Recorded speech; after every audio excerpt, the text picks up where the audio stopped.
I inherited the job from my uncle, though inherited makes it sound cleaner than it was. He'd been the bridge keeper for 16 years before they found him 3 miles downstream, tangled in the willow roots. The county called it an accident.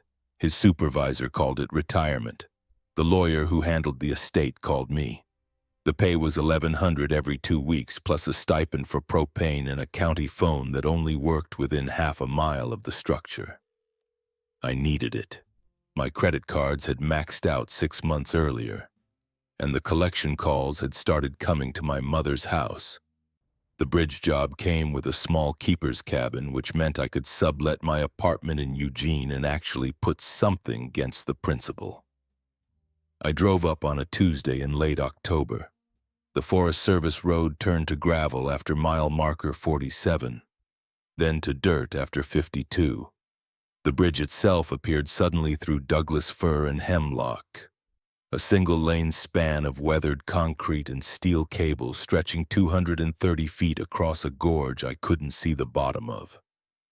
The far side dead-ended into a slope of fractured basalt and vine maple. No road continuation, no trailhead, just the bridge pointing at nothing. The cabin sat 50 yards back from the near abutment, tucked against a stand of old-growth cedar. Plywood siding painted Forest Service brown, tin roof slick with moss, a propane tank on concrete blocks. The supervisor, a woman named Carver with gray hair pulled tight and a Clackamas County Water District jacket, met me there with a steel lockbox containing 6 keys. Bridge gate, cabin door, equipment shed, propane cage, supply box, and this one, she said, holding up a brass key with a red plastic tag. Emergency radio cabinet on the north post. She walked me through the cabin first. One room with a kitchenette, a wood stove, a cot with wool blankets, and a desk facing the single window that looked toward the bridge.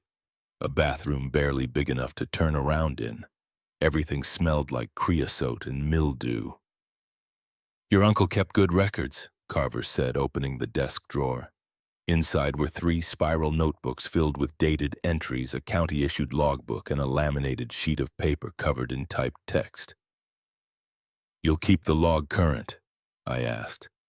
Lately, maybe 1 a week. Forestry Service, sometimes a geologist from the university.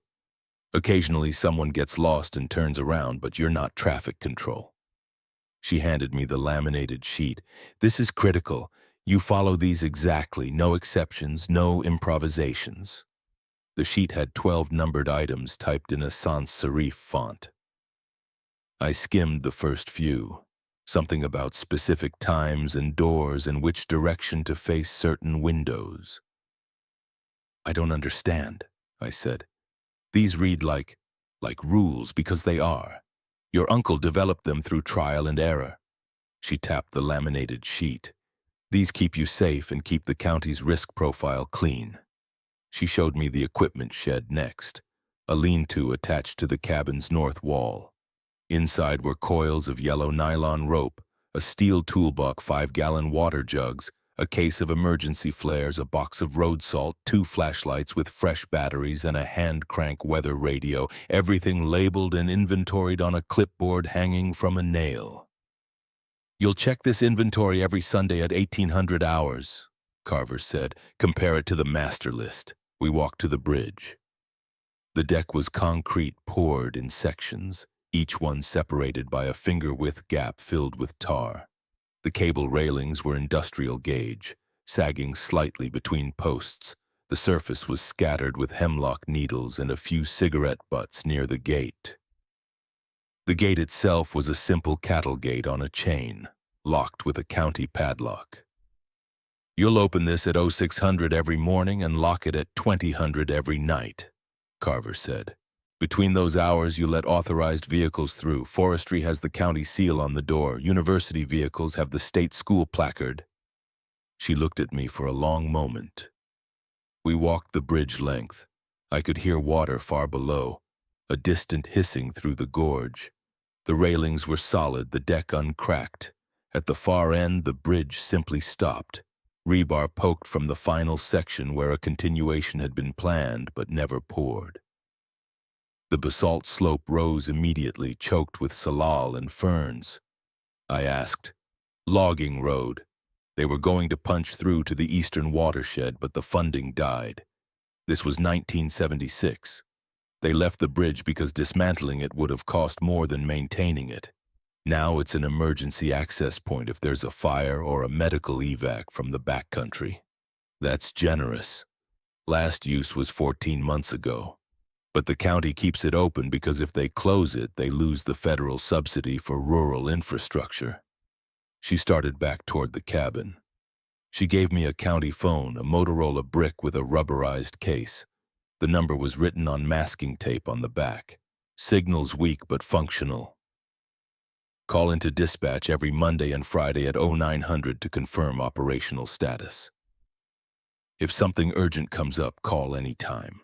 If the phone's dead, use the emergency radio in the cabinet on the north post.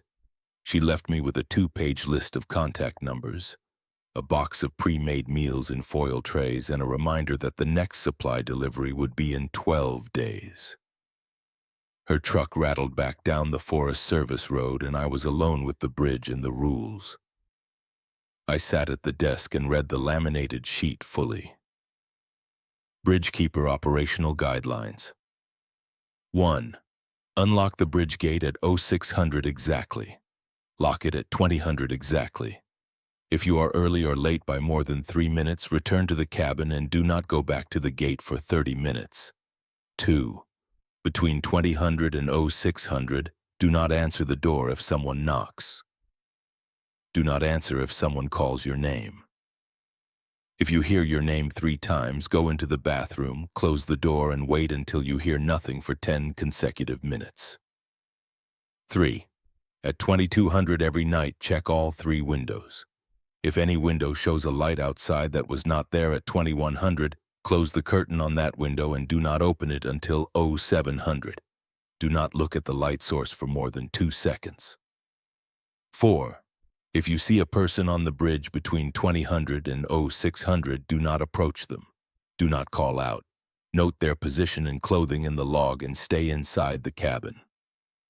5. If you see a vehicle on the bridge between 2000 and 0600, do not approach it.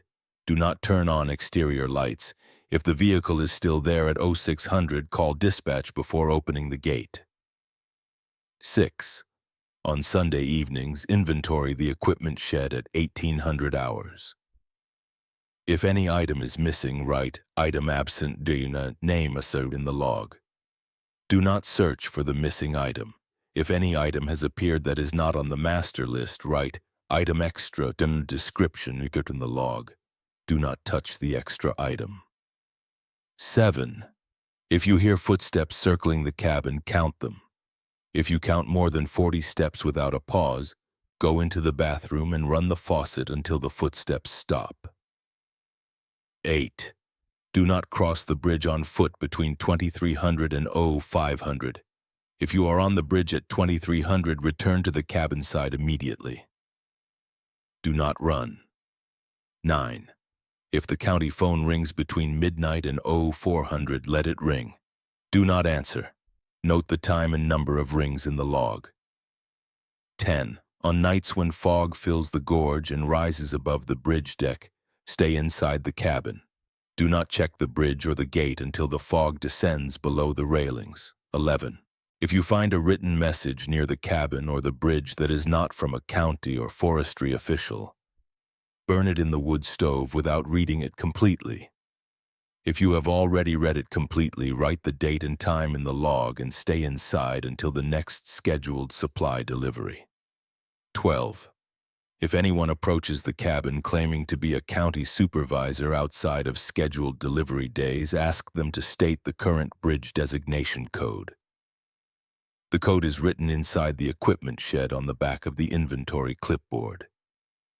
If they cannot state it correctly, do not open the door. If they insist, go into the bathroom and use the emergency radio on channel 7.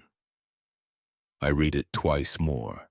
The language was bureaucratic enough to feel official, but the content was something else entirely. I checked the spiral notebooks from the drawer. My uncle's handwriting filled page after page with log entries. October 3rd, gate opened 0602. Locked 2000 exactly. Clear skies, temp 48 degrees at noon. One forestry truck crossed eastbound at 1430, returned westbound at 1610. Window check at 2200 negative. Inventory Sunday 2300 complete. All items accounted for. October 4th.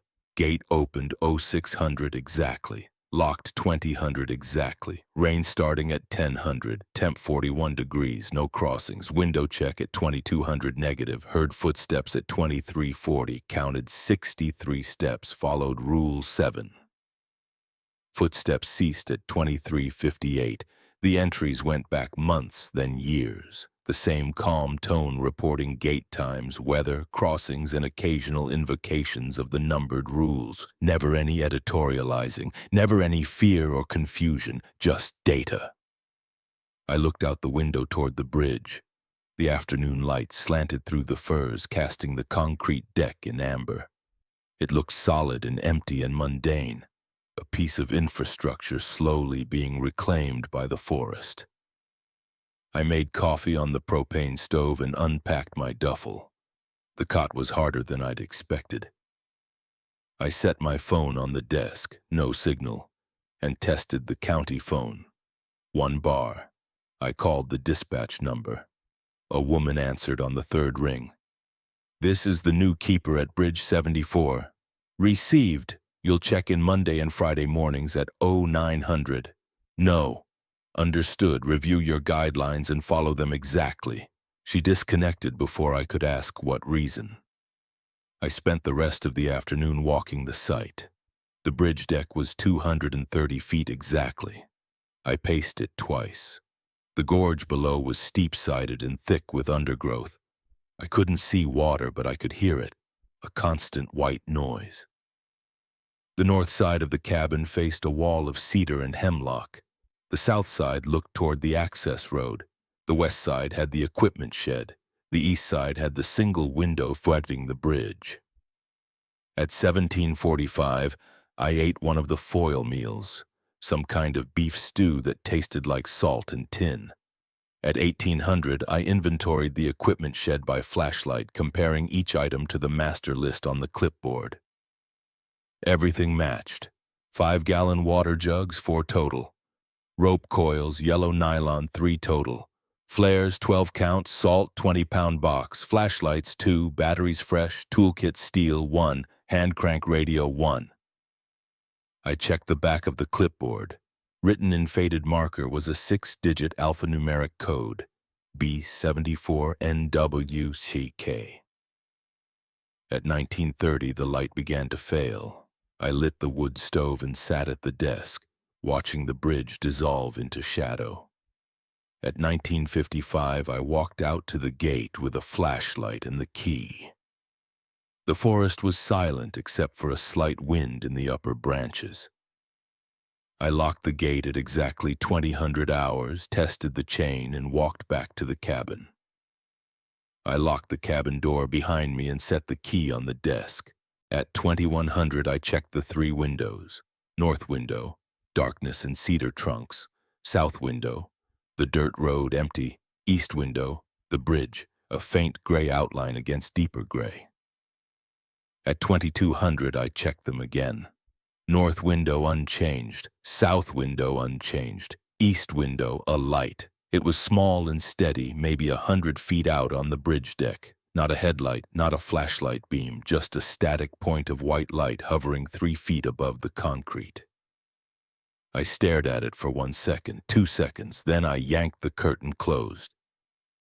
My hands were shaking. I sat on the cot and listened to my pulse hammering in my ears. The cabin was silent.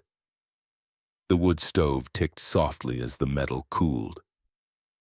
I waited 10 minutes, then checked the north and south windows again. Nothing. I did not open the east curtain. I wrote in the log, October 15th. Gate locked 2000 exactly. Window check 2200, east window positive for light source, rule 3 applied. Then I lay on the cot in my clothes and stared at the dark ceiling until sleep came in fragments. I woke at 05:30 to gray dawn light leaking around the east curtain. I made instant coffee and opened the curtain at 0700 exactly. The bridge was empty, no light, no vehicle, just concrete and cables and morning mist rising from the gorge.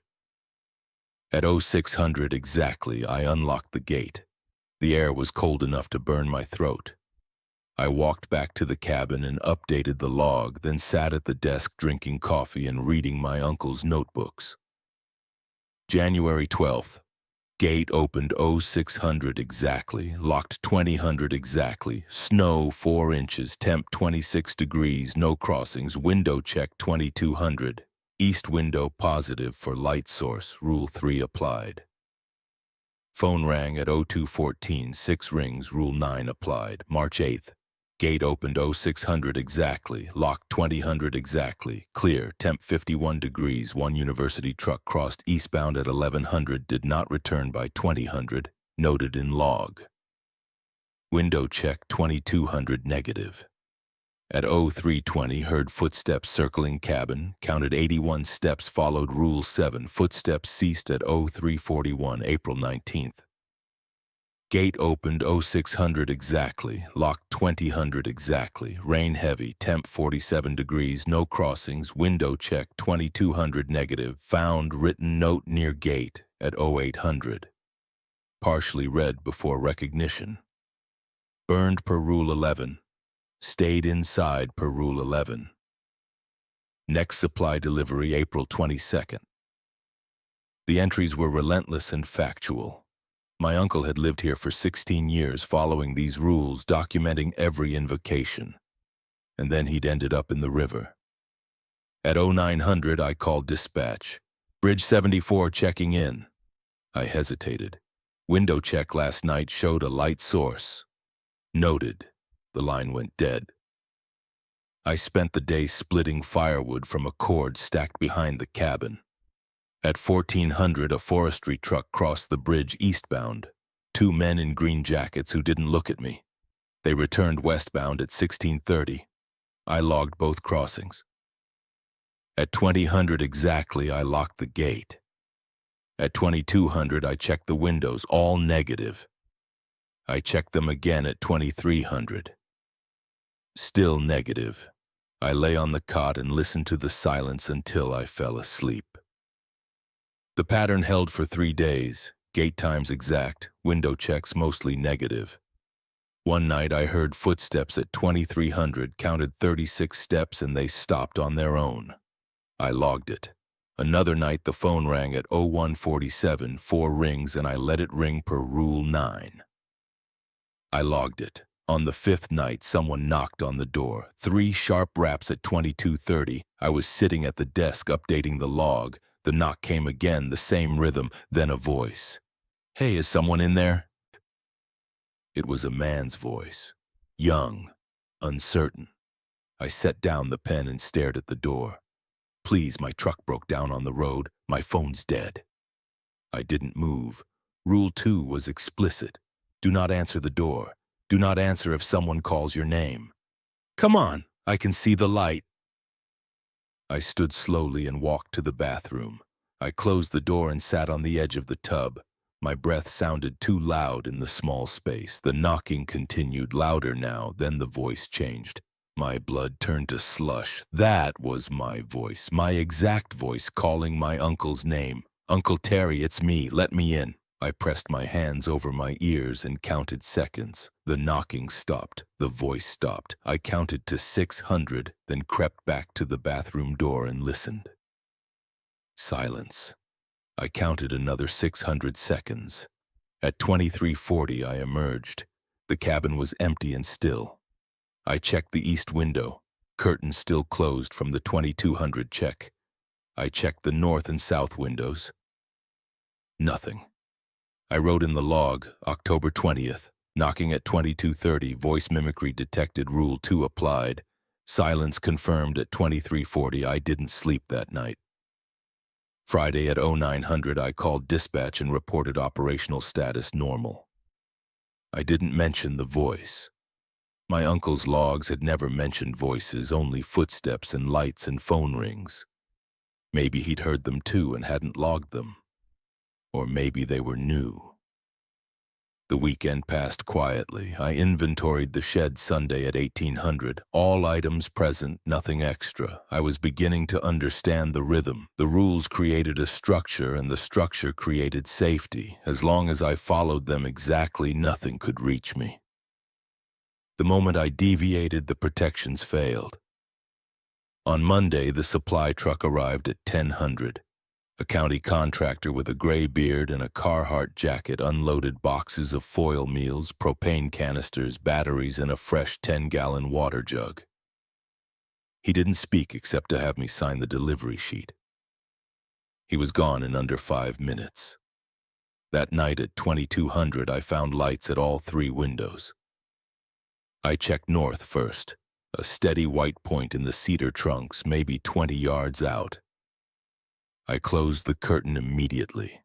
South window. Another light. This one farther down the access road, flickering slightly. Curtain closed. East window. 3 lights on the bridge deck, spaced evenly, perfectly still.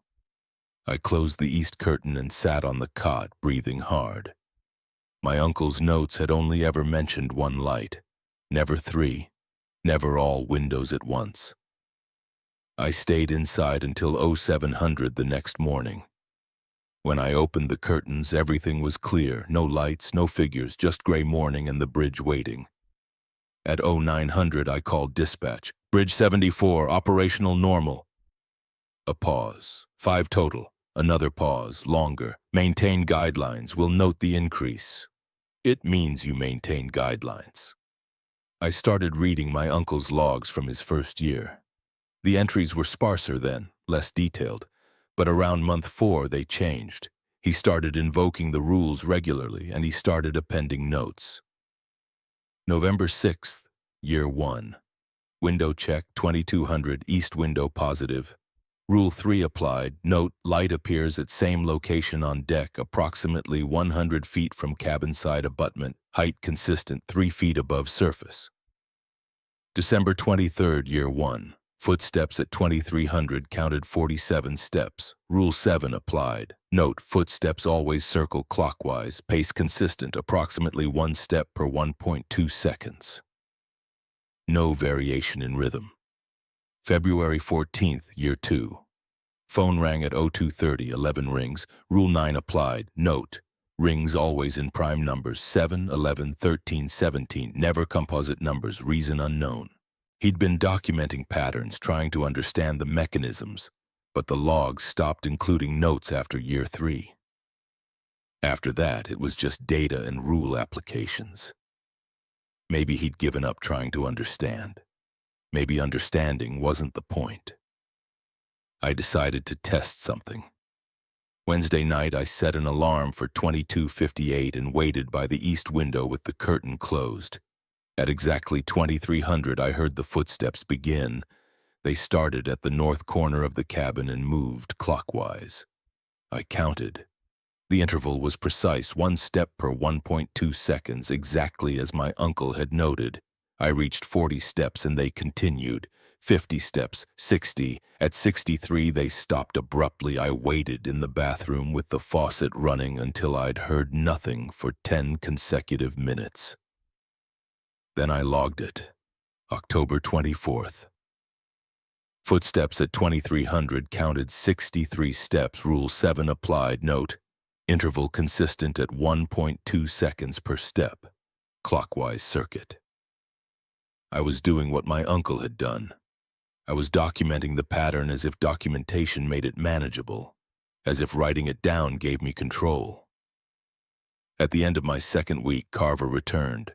She arrived at 1400 in the county truck, alone.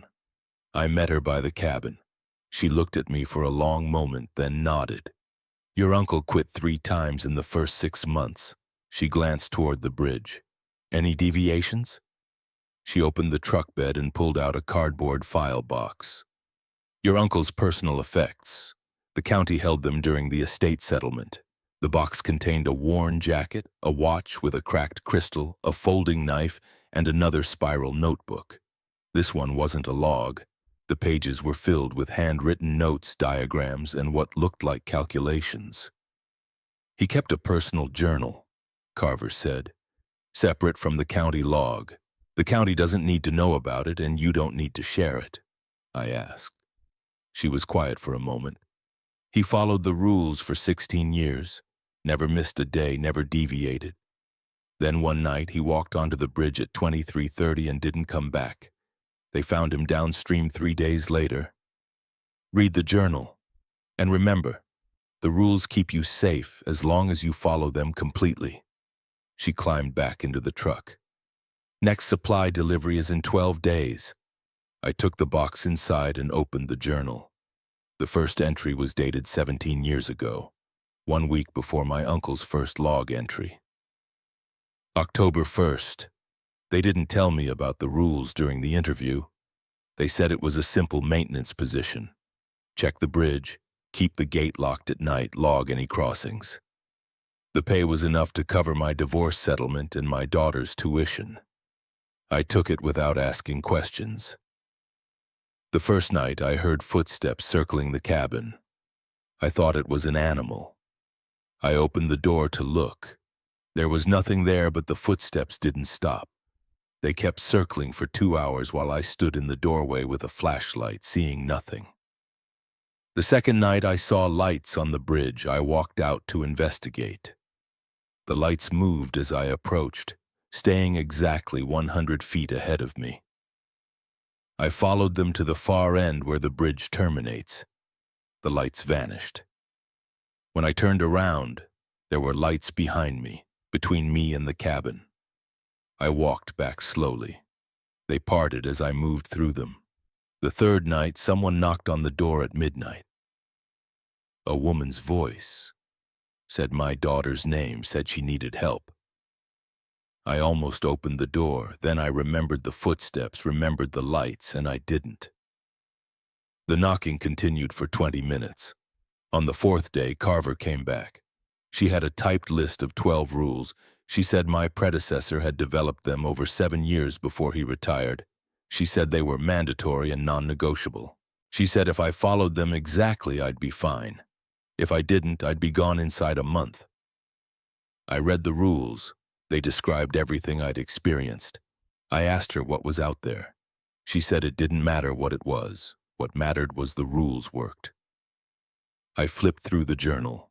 The entries were irregular, sometimes daily, sometimes with gaps of weeks, but they all circled the same question: what was out there, and why did the rules work? November 23rd, year 1. I've been timing everything. The footsteps always circle clockwise at 1.2 seconds per step. The lights always appear at 2200, never earlier, never later. The phone rings only between midnight and 0400 and only in prime number sequences. There's an intelligence here, but it's not human. It operates on precise rules of its own. The guidelines we follow are a kind of counter pattern. By doing specific things at specific times, we create a boundary it can't cross, but the boundary isn't perfect.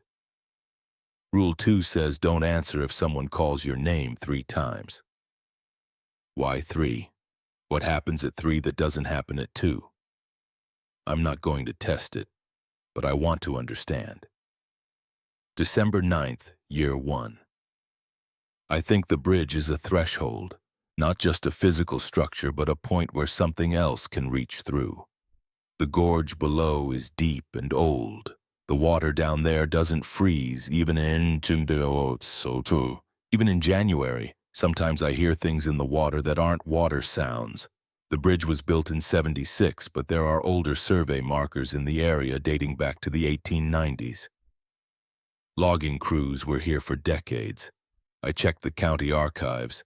There are 3 other remote bridge sites in the district. 2 are abandoned. 1 still has a keeper, but he won't talk to me. January 30th, year 2. I tried modifying Rule 1 tonight. I unlocked the gate at 0603 instead of 0600. Nothing happened immediately, but at 2200 the window check showed lights at all 3 windows instead of just one. At 2300 the footsteps didn't stop at 40 steps. They went to 112 before I followed Rule 7. The next night I returned to exact timing. One light at 2200, 40 steps at 2300. The system recalibrated. The rules aren't arbitrary. They're a negotiated equilibrium. We do our part and the boundary holds. March 3rd, Year 2. I found a note near the gate this morning. It was written in pencil on lined paper torn from a notebook. The handwriting looked like mine but wasn't. It said, "Come to the bridge at midnight." I burned it per Rule 11, but I'd already read it completely. The rule says to stay inside until the next supply delivery. So I'm inside. 5 more days. I'm starting to understand why the last keeper retired. It's not the fear. You get used to the fear. It's the patience. The thing out there is patient. It tests the boundaries constantly, looking for gaps. One mistake, one deviation, and it finds a way in. The journal continued for pages. My uncle had spent years documenting patterns, testing theories, trying to map the logic of the rules, but in the later entries the tone changed. June 7th, Year 4. I don't think about it anymore. I just follow the rules: gate times, window checks, inventory, logging. The routine is its own protection. As long as I don't think, don't question, don't deviate, I'm safe. My daughter graduated last month. I couldn't attend because it fell on a supply delivery day, and I can't leave the site between deliveries. She doesn't understand why I can't visit. I can't explain without sounding insane. The paycheck still clears every 2 weeks. That's enough. October 15th, Year 8. I haven't written in this journal in 4 years. There's nothing new to document. The patterns don't change. The rules hold. Sometimes I think about walking onto the bridge at midnight, just to see what would happen, just to break the routine, but I won't. I'm too afraid or too smart, I'm not sure which. September 22nd, Year 14. Carver told me today that I'm the longest-serving keeper in the district, 16 years next month. She asked if I wanted to retire. I said no. Where would I go? What would I do? This is my routine now. This is my life. I don't hear the footsteps anymore. I mean, I hear them, but I don't register them. They're like the wind or the water in the gorge, just background. I'm not sure if that's a good thing. The final entry was dated 2 weeks before his death. May 9th, Year 16. I've been thinking about Rule 12, the one about someone claiming to be a supervisor. In 16 years, no one has ever approached the cabin outside of scheduled deliveries claiming to be a supervisor, which means the rule exists for a reason that hasn't manifested yet, or it manifested once before my time and the rule was added in response. All the rules are reactive. They exist because something happened. Someone answered the door at night. Someone walked onto the bridge at midnight. Someone didn't close the curtains fast enough. The rules are a fossil record of past failures. I wonder what rule will be added because of me. That was the last entry. 2 weeks later, he walked onto the bridge at 23:30 and broke Rule 8. I closed the journal and sat staring at the desk. Outside, the afternoon light was fading toward dusk. I had 90 minutes before I'd need to lock the gate. I understood now why my uncle had done it. 16 years of perfect compliance, and he'd finally chosen to break the pattern deliberately. Not out of ignorance or accident, but as a decision. Maybe he'd wanted to see what was out there. Maybe he'd wanted it to end on his terms instead of waiting for a mistake. Or maybe after 16 years the routine had worn him down to nothing and walking onto the bridge at midnight was the only way to feel like he still had a choice. I wasn't going to let that happen to me. I'd follow the rules exactly, but I wouldn't let them hollow me out. I'd keep the journal, I'd document the patterns, I'd stay sharp. At 19:55, I walked to the gate and locked it at exactly 2000. The air was cold and smelled like rain. I walked back to the cabin, locked the door, and made coffee. At 2200, I checked the windows, north negative, south negative, east positive, one light 100 feet out on the deck, 3 feet above the surface. I closed the curtain and logged it. At 2300, the footsteps began. I counted 42 steps before they stopped. I logged it. At 0117, the phone rang. 7 rings. I let it ring and logged it. At 0700, I opened the curtains. The bridge was empty and gray in the dawn light. I was beginning to understand the rhythm. The thing out there, whatever it was, tested the boundaries every night. It knocked, called, circled, rang. It put lights on the bridge and left notes by the gate. It was looking for an opening, a crack in the routine. The rules were the seal. As long as I maintained them, the seal held. 3 weeks in, the pattern changed. I was inventorying the equipment shed on a Sunday evening at 1800 when I found an extra item. It was a small pocket knife with a wooden handle sitting on top of the toolbox. It wasn't on the master list. I didn't touch it. I logged it. November 4th. Inventory at 1800, item extra, pocket knife, wooden handle, location toolbox. No contact made per Rule 6. At 2200, I checked the windows. All 3 showed lights, 1 north, 1 south, 2 east. I closed all curtains. At 2300, the footsteps began and didn't stop. I counted past 40, past 60. At 81 steps, I went into the bathroom and ran the faucet. The footsteps continued until 0014 when they stopped abruptly. Monday morning, I called dispatch and reported the extra item and the extended footsteps. The dispatcher was quiet for a long moment. Do not touch the item. Do not remove it from the shed. Note its position daily. Doesn't matter. Don't touch it. Footsteps went to 81 before stopping. Noted. The boundary is being tested. The call ended.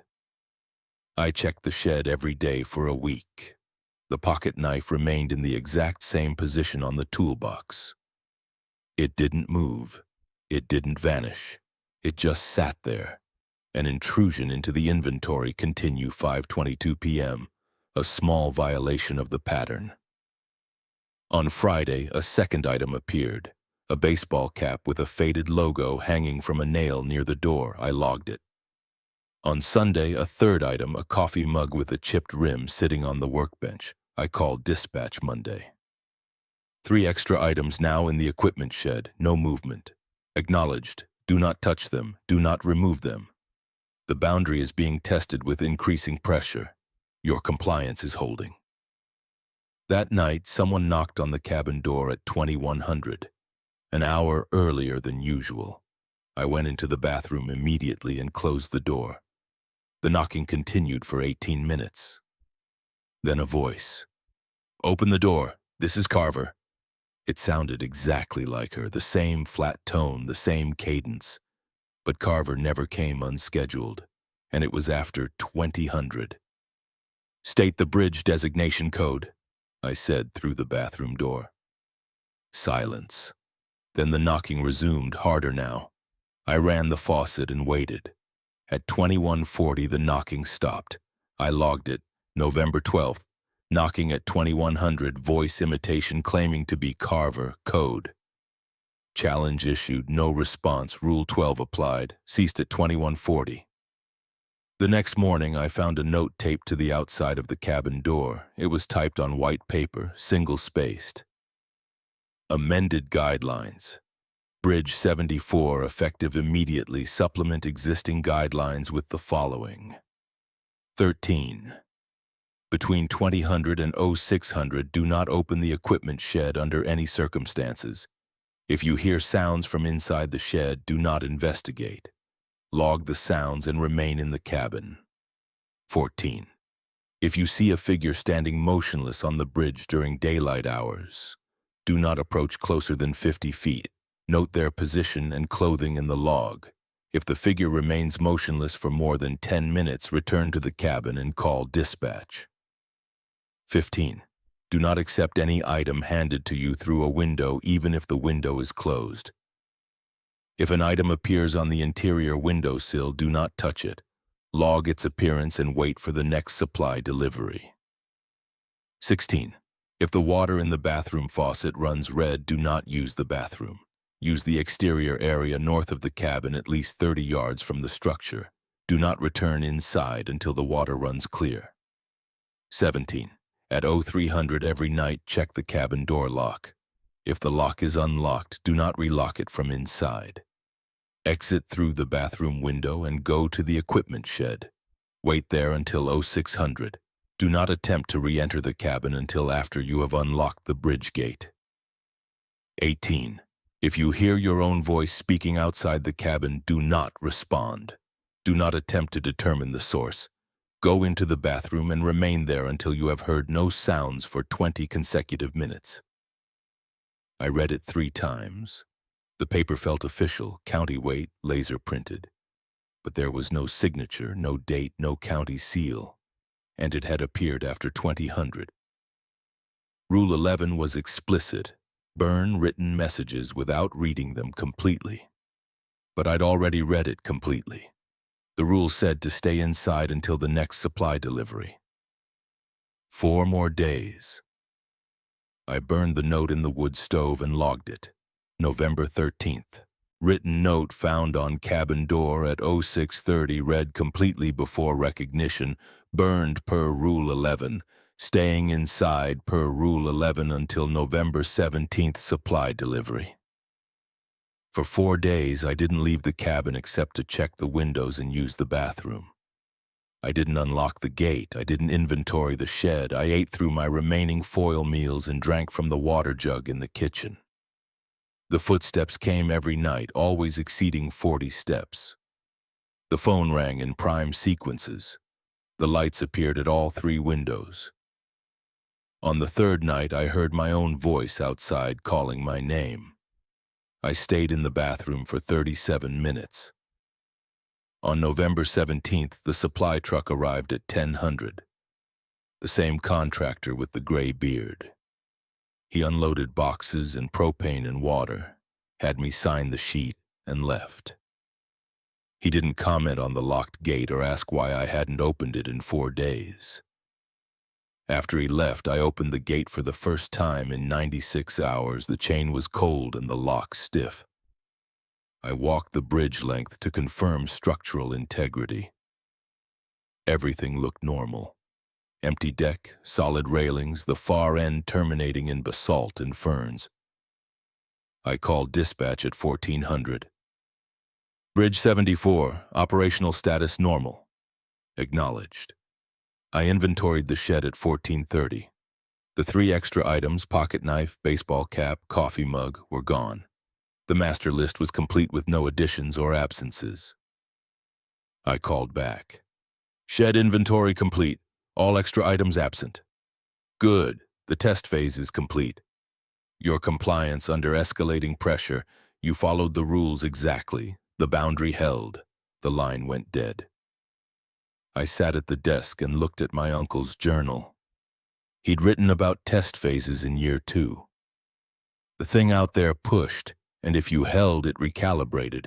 If you broke, it found the gap. I'd held, but I didn't feel victorious. I felt exhausted. That night, everything was quiet. No lights at 2200, no footsteps at 2300, no phone calls. The cabin was silent except for the wind in the trees and the distant water in the gorge. I didn't trust it. Silence was just another kind of test. At the end of November, Carver returned for her monthly check. She walked through the cabin, checked the log, and nodded. You did well with the amended note. No, they were a probe. The thing out there is learning. It's trying to add rules that benefited instead of you. If you'd followed Rule 17, exiting through the window and waiting in the shed, you'd have been outside and exposed during the 0300 window. She pulled out a folded paper from her jacket and handed it to me. It was a photocopy of the original 12 rules with a county seal stamped in the corner and Carver's signature at the bottom. These 12 are real, any others that appear are false. He found 3 over 16 years, you found 1 in your first month. It's getting more aggressive. She looked out the window toward the bridge. The county won't add new rules without going through me first. If you see something that needs a new rule, you call me directly and I'll assess. But we're not adding rules reactively anymore. Then we evacuate the site and decommission the bridge, but that's a last resort. She handed me a card with a phone number. This is my direct line. You call me if anything happens that the rules don't cover. She left and I was alone again with the bridge and the rules and the silence. December was quiet. I fell into the routine fully. Gate times exact, window checks at 2200, inventory on Sundays, logging every detail. The footsteps came occasionally, always staying under 40 steps. The phone rang twice, both times in prime sequences. One light appeared on the bridge 3 times in 4 weeks. I started to relax. The test phase was over. The boundary was holding. Then on December 19th, a university truck crossed the bridge at 1100 and didn't return. I noted it in the log per procedure. At 2000, I locked the gate with the truck still somewhere beyond the far side. At 2200, I checked windows, all negative. At 0600, I opened the gate and called dispatch. Bridge 74, university truck crossed eastbound yesterday at 1100, has not returned. I gave her the plate number I'd logged. She was quiet for a moment. That vehicle is registered to the geology department, single occupant, professor named Kleiner. He had a permit for soil sampling in the eastern watershed. No, do not cross the bridge on foot. Do not enter the area beyond the terminus, noted in the log. At 1400, 2 county trucks arrived with 4 men in search and rescue jackets. I showed them the log. They drove across the bridge and vanished into the trees beyond the terminus. They returned at 1700 without the professor or his truck. There's no road continuation, the team leader said. Just a trail that dead ends after a quarter mile, no sign of the vehicle or the driver. No tracks, no disturbance. That's not possible, I said. I watched him cross. We'll expand the search tomorrow. I thought about the window checks, all negative, no lights, no figures, nothing. No. They left. At 2000, I locked the gate. At 2200, I checked the windows, east positive, 1 light but not on the bridge deck. It was beyond the terminus, maybe 50 yards into the trees, hovering at the same 3-foot height. I closed the curtain and logged it. December 19th, window check 2200, east window positive for light source beyond bridge terminus. Rule 3 applied. The search continued for 3 days. They found nothing. On the 4th day, Carver came back. They're calling it off. No evidence of foul play, no body, no vehicle. Probably the same place your uncle went.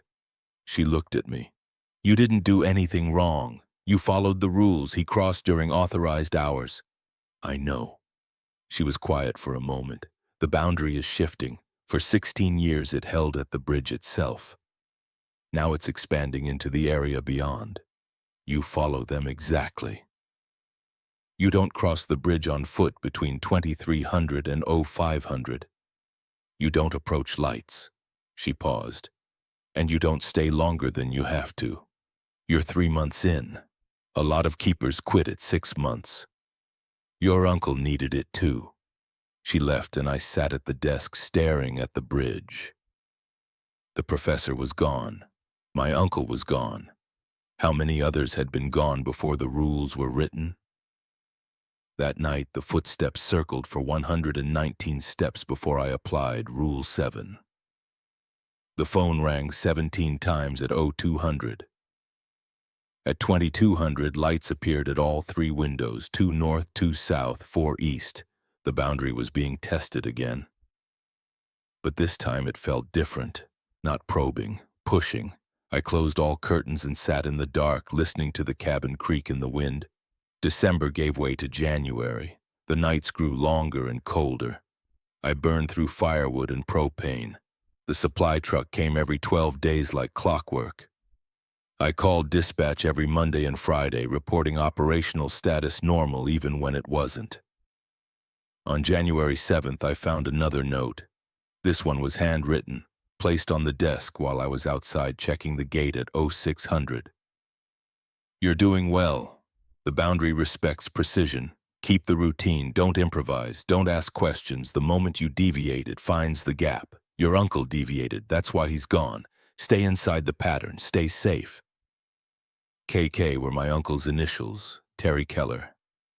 I burned the note in the wood stove immediately and logged it. Then I checked every lock on every door and window. Everything was secure. No one had entered. The note had simply appeared. That night I heard my uncle's voice outside the cabin. "You're doing fine," it said. "Better than I did." I went into the bathroom and ran the faucet until the voice stopped. January became February. The routine continued. Gate times, window checks, inventories, logging.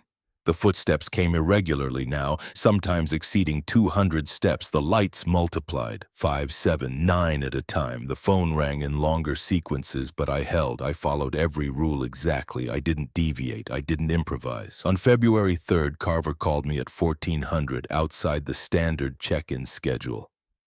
"We're implementing emergency protocols," she said. "There's a storm coming, heavy snow, possible power loss, road closure. You'll need to follow an additional set of rules during the storm. I'm driving up now with the protocols." She arrived at 1600 with a laminated sheet and 3 boxes of supplies. Extra propane, batteries, foil meals, salt, and a hand-crank radio. The laminated sheet had 5 new rules typed in red text. Emergency protocols. Bridge 74 implement during severe weather events. Heavy snow, ice storm, power failure, road closure. 19. During emergency conditions, do not unlock the bridge gate for any reason. The bridge is closed until normal operations resume. 20. Check all windows every 2 hours, day and night. If any window shows a light, close the curtain immediately and do not reopen it until the next scheduled check. 21. If you hear knocking or voices during emergency conditions, do not respond. Go into the bathroom, close the door, and wait 60 minutes before emerging. 22. Inventory the equipment shed every 12 hours. If any item is missing or is moved, do not touch anything. Return to the cabin and note it in the log. Do not investigate. 23. If the wood stove goes out during emergency conditions and cannot be relit, do not attempt to repair it. Use blankets and body heat only. Do not leave the cabin to gather wood. Do not burn anything except the firewood provided. Carver watched me read it. These are mandatory during the storm. The boundary gets more aggressive when you're isolated. Until I come back and tell you to resume standard operations. Could be 5 days. Use your best judgment, log everything, and survive. She handed me her card again. The county phone might not work during the storm. If you need help, use the emergency radio on the North Post, Channel 7, but don't use it unless it's critical. She left before dusk. I locked the cabin door and looked at the 2 laminated sheets. The original 12 rules and the 5 emergency protocols. 17 rules total now. The storm hit at 2200. Snow came horizontally, driven by wind that made the cabin walls flex. I checked windows every 2 hours as required. At midnight, lights appeared at all 3 windows. At 0200, more lights. At 0400, the entire tree line was lit with pale static points. I kept the curtains closed and logged each check. At 0600, I didn't open the gate per Rule 19. I inventoried the shed at 0800. All items present and positioned correctly. At 1000, I checked windows again. Lights still present behind every curtain. The storm continued for 3 days. I checked windows every 2 hours, day and night. I slept in 90-minute intervals. I inventoried the shed every 12 hours. The lights never went away. They just multiplied. On the 3rd night, the wood stove went out. I tried to relight it, but the matches wouldn't catch. The wind was forcing air down the chimney, suffocating any flame. I checked the propane stove, same problem. The cold was seeping into the cabin, dropping the interior temperature toward freezing. Rule 23 was explicit. Do not attempt to repair it. Use blankets and body heat only. Do not leave the cabin. I wrapped myself in wool blankets on the cot and waited. At 0200, someone knocked on the door, Carver's voice. "Open up. I brought more propane." I went into the bathroom, closed the door, and waited 60 minutes per Rule 21. At 0400, I heard the bathroom window being tested from outside. The latch held. I counted seconds until 0500, then emerged. The cabin was dark and cold, my breath fogged. I checked the stove again, still dead. I wrapped in more blankets and shivered through dawn. At 0800, I inventoried the shed. The propane canisters were gone, all 4 spares missing. I logged it and returned to the cabin per Rule 22. I didn't search, I didn't investigate. The temperature inside dropped to maybe 30 degrees. I wore every piece of clothing I had and stayed on the cot under 4 blankets, shivering. At 1400, my uncle's voice came from outside the east window. "I can help you. I know where the propane is. Just open the curtain and look." I stayed on the cot. I didn't respond. "You're going to freeze if you don't get heat. Just look, that's all." I closed my eyes and counted to 600.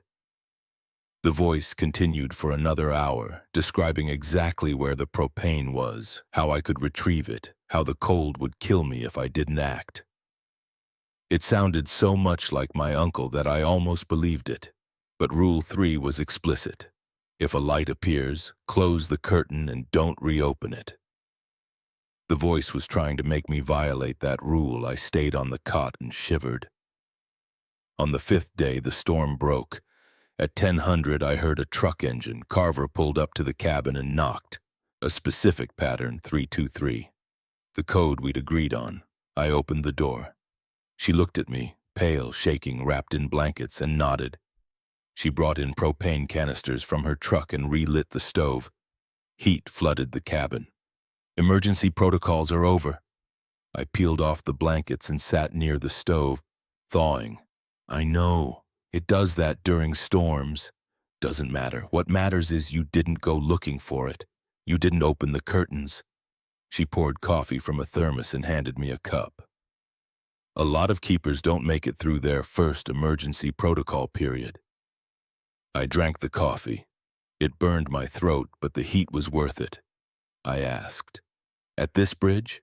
11 before your uncle. He was the 12th. She was quiet for a moment. 3. The others quit, disappeared, or died. Your uncle made it 16 years, longer than anyone. Because if we don't, the boundary fails completely. The rules create a stable equilibrium. A human presence following specific patterns keeps the threshold contained. Without a keeper, the thing out there expands. Last time we left this bridge unmanned was 1989. 3 hikers disappeared in the area within 2 weeks. So I'm not here to maintain the bridge. You're here to do both. The county pays you to maintain infrastructure. She stood. You're 4 months in. Most keepers quit at 6. Some make it to a year. Almost none make it to 2. You've done well, but if you want out, now's the time. I thought about it. The cold, the isolation, the voices, the lights, the constant low-grade terror of knowing one mistake would be the end. But I also thought about my credit card debt, my mother's house, the small account I was building with every paycheck, the routine I'd established, the rules I'd learned to follow. "I'll stay," I said. Carver nodded. "Then keep doing what you're doing. Gate times exact, window checks precise, inventory regular." She left and I was alone with the bridge again. February became March. The snow melted, the days lengthened, the routine continued. I stopped thinking about the voices and lights as threats. They were just part of the environment now, like the wind or the water in the gorge. They tested the boundary every night and I maintained it with the rules. I read my uncle's journal repeatedly, looking for patterns I'd missed. In year 12, he'd written something that stayed with me. The thing out there isn't malicious. It's just persistent. It exists in a space adjacent to ours, and the bridge is a point of contact. The rules aren't magic, they're a negotiated protocol. We do specific things at specific times and it stays on its side. The moment we stop, the protocol breaks and it crosses over. It's not trying to hurt us. It's just trying to exist in our space, and our space can't accommodate it. I started thinking of the rules not as protection but as a language, a way of communicating with something that didn't think like we did. The rules said, this is our boundary, these are our terms, respect them and we coexist. Violate them and the boundary fails. It made the job easier. I wasn't fighting against something. I was maintaining a treaty. On March 20th, a forestry truck crossed at 1300. The driver stopped and rolled down his window. Your uncle was a good guy, quiet but reliable. You doing okay out here? He looked at me for a long moment. You look tired. You need anything? You call the forestry office. We've got a station 12 miles east. He drove on. I watched him cross the bridge and vanish into the trees. He came back westbound an hour later, waved, and was gone. It was the longest conversation I'd had in weeks. That night, I checked the windows at 2200. All negative. No lights, no figures, just darkness. I sat at the desk and updated the log. Everything normal, everything routine, and for the first time since I'd arrived, I felt something like peace. The job wasn't about fear anymore. It was about precision. Follow the rules exactly and the boundary holds. Deviate and it breaks. Simple as that. I could do simple. I made coffee and sat by the wood stove, listening to the wind in the trees. Somewhere in the gorge below, water moved through stone. Somewhere beyond the bridge, the thing out there waited. But it would keep waiting, because I wasn't going to give it an opening. I was going to follow the rules. At the end of March, I passed the 6-month mark. Carver came for her monthly check and brought a small bonus in the paycheck. 6 months is significant, she said. Most keepers don't make it this far. That's good. She paused. But don't get complacent. She looked at me, then at the bridge. Your uncle said the same thing at 6 months. He made it another 15.5 years. But eventually he got tired of the routine, tired of following rules he didn't fully understand. She handed me a new box of supplies. But if you ever feel that urge, that need to test the boundary to see what's really out there, call me first. She left and I sat at the desk looking at my uncle's journal. His final entry echoed in my mind. I wonder what rule will be added because of me. I wasn't going to add a new rule. I was going to follow the 12 that already existed. I was going to maintain the boundary until I'd saved enough to pay off my debts and move on. 2 years, maybe 3. Then I'd leave and someone else would take over. I could do that. I opened the log and started a new page. March 31st, gate opened 0600 exactly, lock 2000 exactly, clear skies, temp 54 degrees at noon. No crossings. Window checks at 2200, all negative. Inventory Sunday, 1800 complete. All items accounted for. The routine continued, and the bridge waited. And beyond the bridge, in the spaces between the trees, the thing that tested boundaries every night waited too. But it would keep waiting, because I was going to follow the rules, exactly, always.